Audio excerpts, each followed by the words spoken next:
Bonjour Spirou.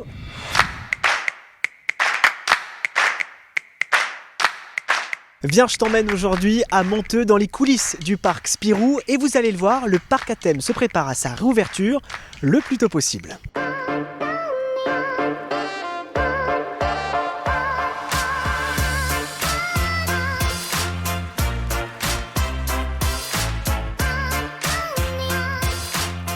Alors Hervé, qu'est-ce que ça fait d'être directeur d'un parc comme celui de Spirou, à la fois familial, avec un ancrage régional aussi ?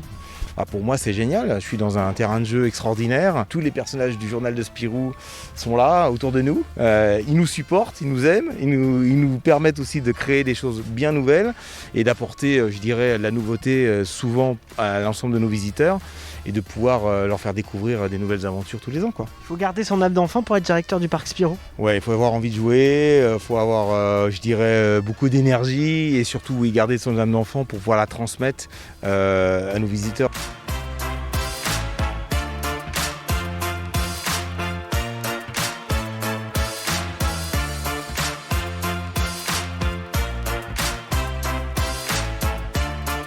Les travaux cette année, c'est à peu près 3 millions d'euros. Ici, la forêt palombienne, elle remporte la palme avec à peu près 2 millions d'investissements. On a créé une zone complète, la zone marsupilami. On crée la forêt palombienne. Elle n'existe pas, elle est que dans les BD. Aujourd'hui, on lui donne vie. La chance qu'on a ici dans ce parc, c'est qu'on travaille pour les éditions Dupuis. Or, les éditions Dupuis, avant tout, c'est un éditeur. Et donc, un éditeur travaille avec les auteurs. Là, par exemple, pour travailler sur un projet autour du marsupilami, on travaille avec l'auteur.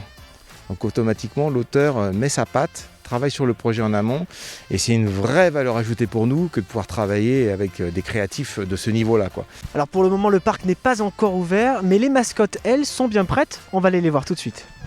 Comment on fait pour être mascotte de Spirou ? Est-ce qu'il y a des dimensions particulières à avoir, des attitudes, une morphologie ? Explique-nous. Alors, effectivement, on est sur quelques critères, forcément physiques, selon le personnage.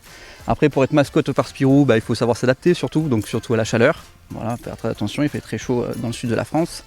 Et puis s'adapter aussi au personnage. Donc là, vous avez Spirou, qui est un personnage plutôt jovial, plutôt très positif. Donc avoir une personnalité un peu particulière, c'est intéressant. Alors Spirou, il fait un peu comme tout le monde, il subit un petit peu la situation. Là, il revient un peu de vacances, donc il est en pleine forme et surtout super prêt à accueillir toutes les personnes qui vont pouvoir venir, j'espère, dès cet été.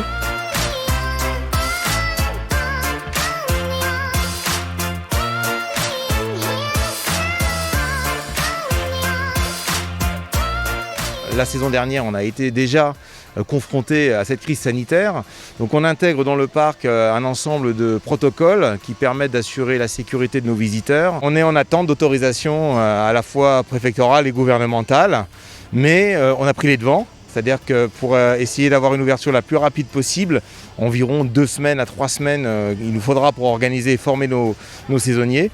On les a déjà pré-recrutés, c'est-à-dire qu'on a fait des sessions de job dating fin mars en local. Là aujourd'hui on est dans le dernier run. Donc le dernier run c'est toujours assez impressionnant parce qu'il n'y a rien de fini. Tout est complètement ouvert et pourtant tout va se terminer très très vite. Donc effectivement on sera prêt.